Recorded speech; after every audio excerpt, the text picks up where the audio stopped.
Jesus começou a pregar o Evangelho, irmãos, tinha um ministério de mulher muito grande. Aliás, quando Jesus ressuscitou, as primeiras pessoas que viram foram as mulheres, né? Que viram e deram a notícia para os discípulos. E o apóstolo Paulo, ele estava falando que os irmãos cuidassem daqueles irmãos, que fosse hospitaleiro. E também ele disse que cuidasse dos seus cooperadores, daqueles irmãos e amigos, e que eles se alegrassem junto. Ele estava dando um conselho que nós devemos viver em união, né? Já pensou um grupo de gente, um invejando o outro maldando o que é ruim do outro, o outro perseguindo a vida do outro, o outro fofocando contra a vida do outro? Já pensou um monte de gente desse jeito, né? Em comunidade, em sociedade. Mas o apóstolo Paulo estava ensinando que eles vivessem em comunhão como eles já viviam, e que eles servissem a Deus com alegria. Ninguém vai servir a Deus com ira, ninguém vai servir a Deus com confusão, com contenda.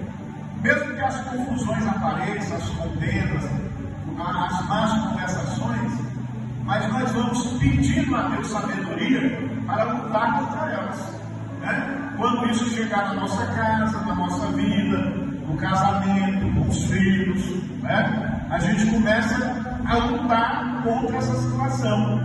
E como nós podemos aprender? Sempre entrarmos pelo caminho da oração e pedir: Jesus, me ensina. Me ensina a sair desse problema. Me ensina a sair dessa confusão. Me ensina a sair dessa calúnia e dessa acusação.